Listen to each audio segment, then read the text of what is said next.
Welcome to the Mid Week Tease with me, Adelle Onyango, where I share some random and not too random thoughts on things.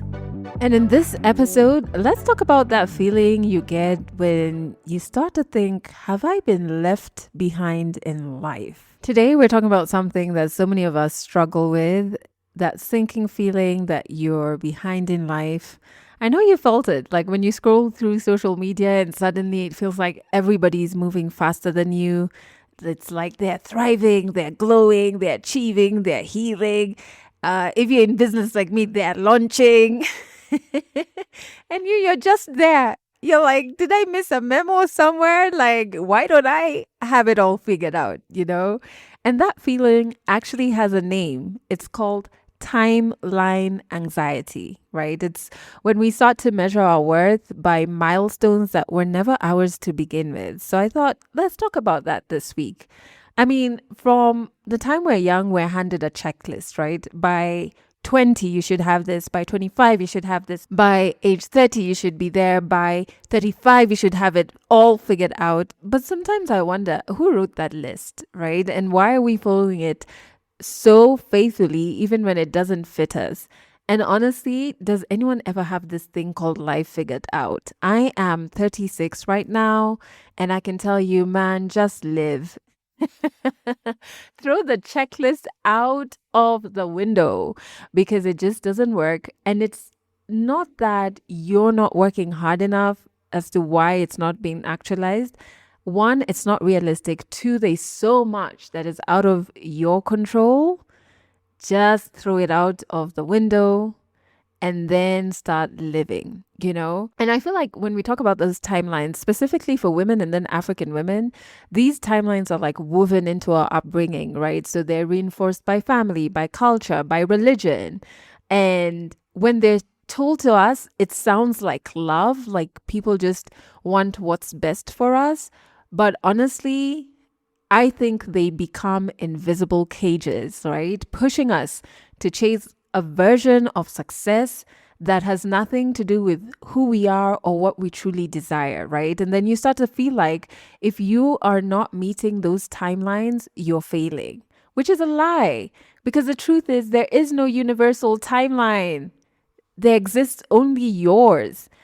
And let's talk about the comparison that comes with this madness, right? So you see someone online and you think, we're the same age.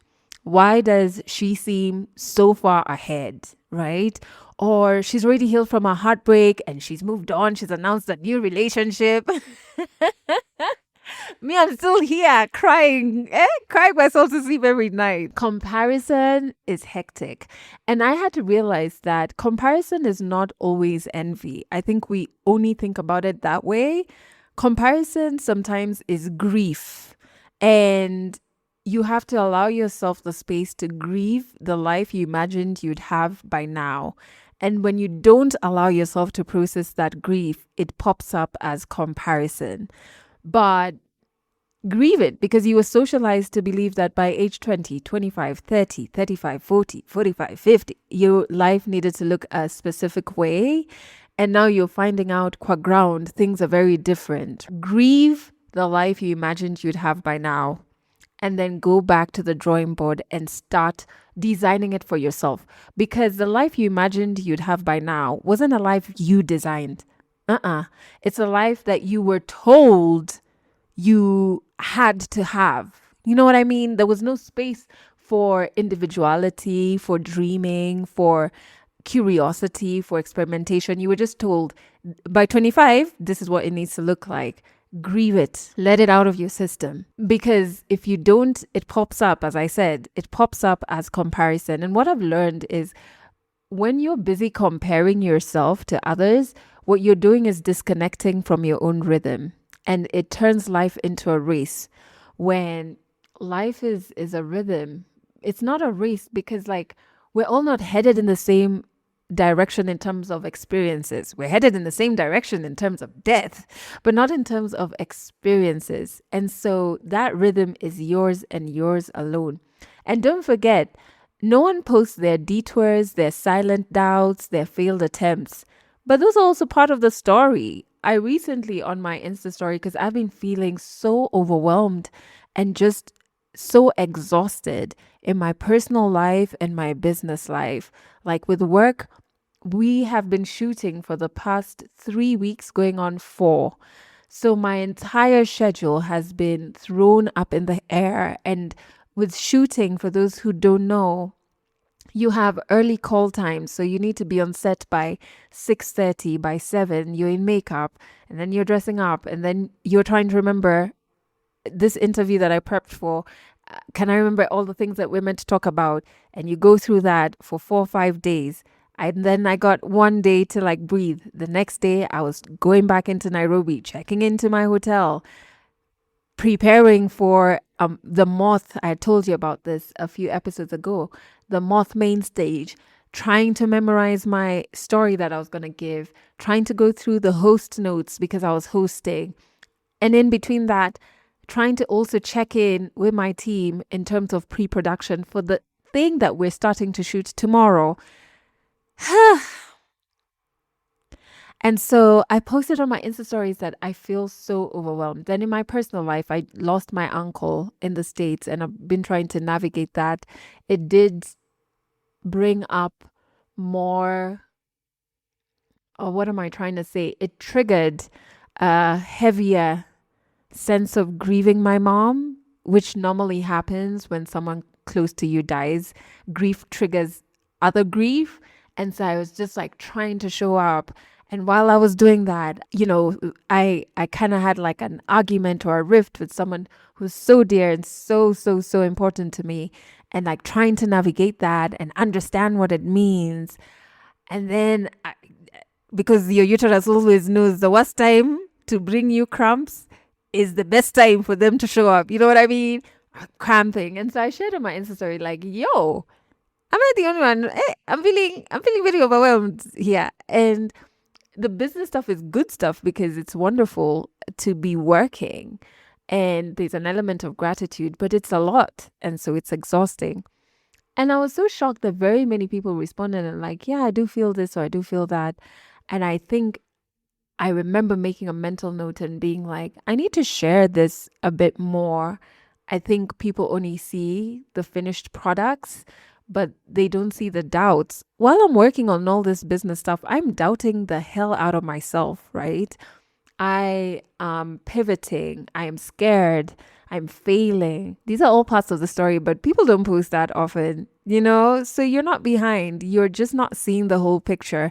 So instead of asking, why not me? Try asking, what's mine trying to teach me right now? Me, my rhythm, my journey, my life. Is there a lesson here? Is there something I can lean into? Is there something I need to lean back from? Your journey.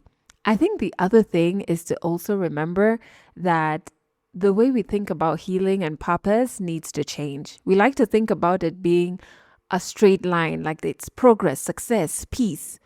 But hey, real growth is messy. It curves, it pauses, it loops back on itself. To be honest, I think in my personal life, I'm probably caught up in a loop. I've identified it. There's a loop I'm back at. And at a point I was like, oh man, I thought I was done with this shit. What's going on? Why am I back here?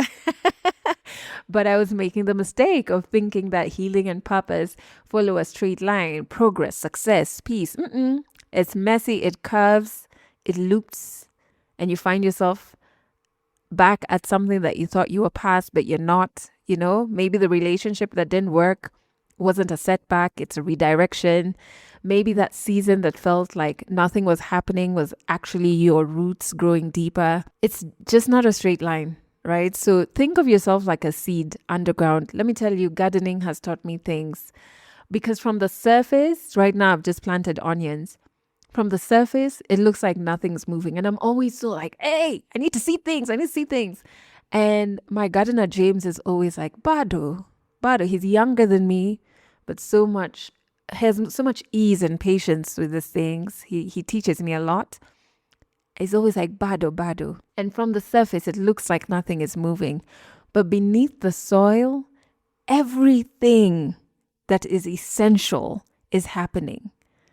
It's happening quietly. It's happening without us seeing, patiently, but it's happening.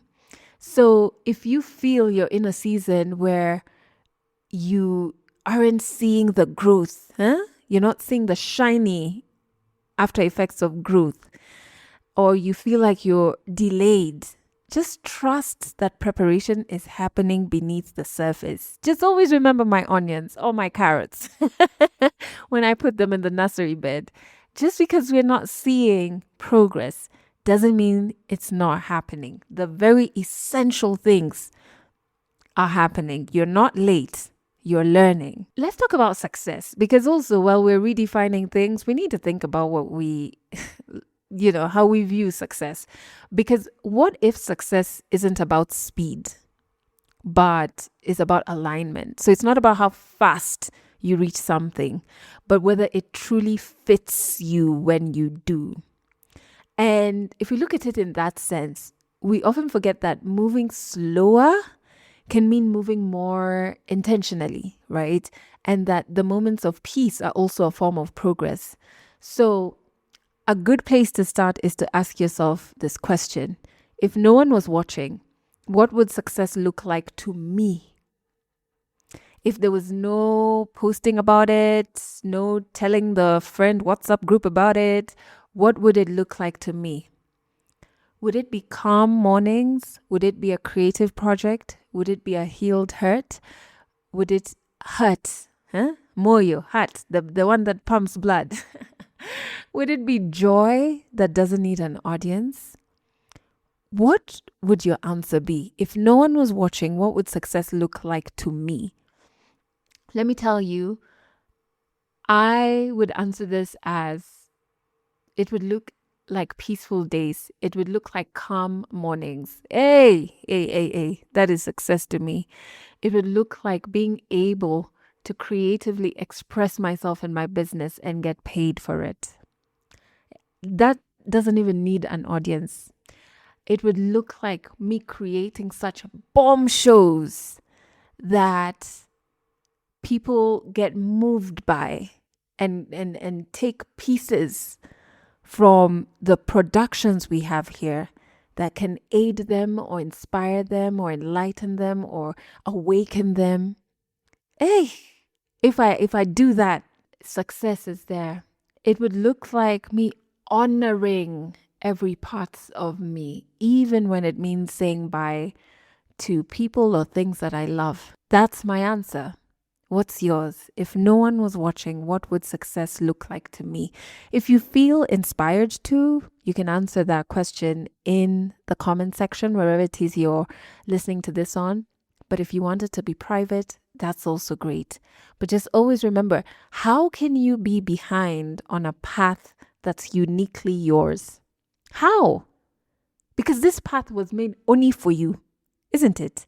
So then you're the one who's setting the pace. So how can you be too slow or too fast or how? It's uniquely yours. So the next time you feel behind, just pause and take a breath. And remember, you are not being left behind. You're being prepared.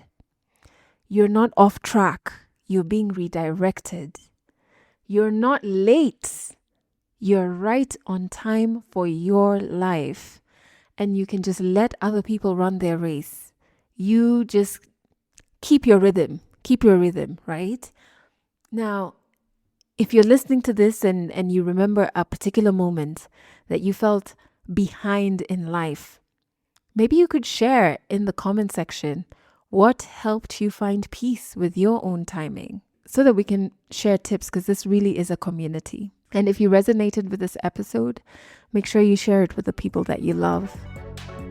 Thanks for listening to the Mid Week Tease, a Legally Clueless Africa production. Episodes go out every Wednesday, and you can learn more about us by going to legallycluelessafrica.com.